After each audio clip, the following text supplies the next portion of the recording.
जय भीम नमो बुद्धाय। घेऊया आढावा आजच्या बातम्यांचा।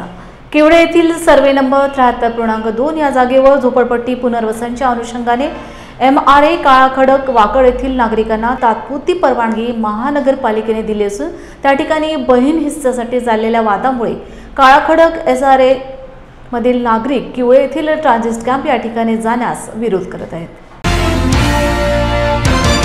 बिल्डर विकसक SRA अधिकारी यांना हाताशी धरून किवडे येथे ट्रान्झिट कॅम्पमध्ये लोकांना जाण्यास भाग पाडत आहेत। SRA काळा खडक ते किवडे येथील अंतर जास्त असल्याने काळा खडक येथील महिला धुनी भांड्याचे काम करत असल्याने तसेच त्यांच्या लहान मुलांना शाळेत ने-आण करण्यासाठी किवडे येथील ट्रान्झिट कॅम्प हा लांब पडत असून संपूर्ण जीवनमान विस्कळीत होऊन जर घर भेटत असेल तर त्या घराचा काय उपयोग।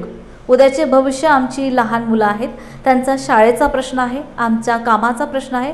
त्यामुळे आम्हाला वाकड जवळ कुठेही ट्रान्झिट कॅम्प द्यावा, आम्ही त्या ठिकाणी जाण्यास तयार आहोत। बिल्डर केतुल सोनीगरा व त्यांचे साथीदार हे आम्हाला बुद्धिबळाच्या कवड्यांसारखे वापरत आहेत। त्यामुळे आमचा तेथील कोणत्याही जागा मालक किंवा जागेशी आमचा वाद नसून आमचा वाद बिल्डर सोबत आहे। तेथे ज्या 2 जागा मालकांचा वाद चालू आहे त्यांच्यामध्ये आम्हाला भरडलं जाऊ नये। उद्या जर आमची सर्व गैरसोय झाली तर आमच्यातलं कोणी दगावलं किंवा आमच्यावर जागा मालकाने गुन्हे दाखल केले तर त्यास जबाबदार कोण राहणार। त्यामुळे आम्हाला आमच्या राहण्याची व्यवस्थित सोय करावी।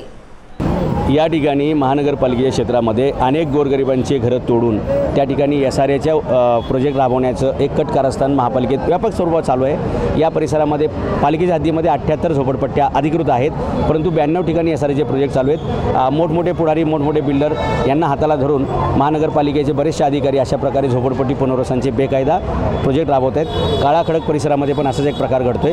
त्या ठिकाणी 513 लोक आहेत। 1972 पासून ते स्वतःच्या जमिनीवर राहतात। खरं तर अतिक्रमण कशाला म्हणतात की सरकारी जमिनीवर झोपडी बांधणे याला अतिक्रमण म्हणतात आणि त्याचं पुनर्वसन म्हणजे झोपडपट्टी पुनर्वसन असते। हे सगळे स्वतःच्या जमिनीचे घराचे मालक आहेत, त्यामुळे यांच्यासाठी ही योजना नाही। तरीसुद्धा यांना जबरदस्तीने त्या योजनेत ओढलं जाते।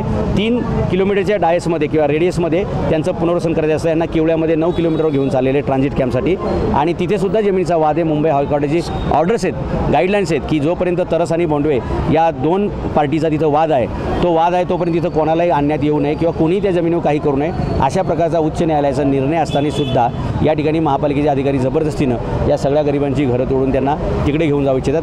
त्या संदर्भात या आज सगळे काळा खडक परिसरातील 513 झोपडीधारक किंवा जे घर मालक आहेत या सगळ्यांचा पालिकेवरती मोर्चा होता तिथल्या स्थानिक लोकांच्या नेतृत्वामध्ये आणि त्यासाठी हे सगळे लोक मोर्चामध्ये आले होते।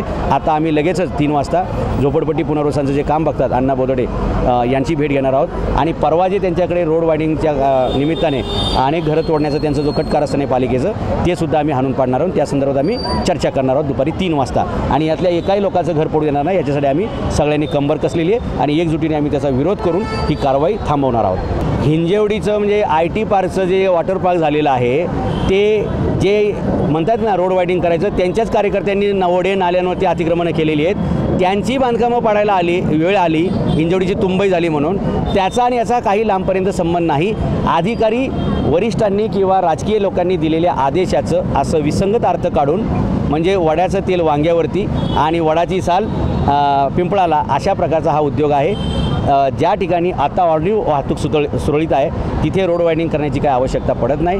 हिंजेवडीमध्ये प्रचंड ट्रॅफिक असते, 7 लाख लोक रोज जातात येतात आणि जे राजकीय वरद असताना आणि अधिकाऱ्यांच्या लाचखोरीनं ओढे नाले वळवून त्याच्यावर जे बांधकाम झाले त्याच्यामुळे हिंजेवडीची तुंबई झाली तिथलं वायडिंग करावं अशा प्रकारचे आदेश असतील त्याचा दुरुपयोग करून इकडं ते करायला बघतात, हे चुकीचं आहे। हिंजेवडीचं तुम्ही विस्तारीकरण जरूर करा कारण तिथं ट्रॅफिक आहे। काळा खडक परिसरामध्ये अशी काही आवश्यकता नाही, परिस्थिती नाही, त्यामुळे सरकारने तिकडे अधिकाऱ्यांनी अर्थाचा अनर्थ करून इकडं वळण्याचा काही संबंध नाही।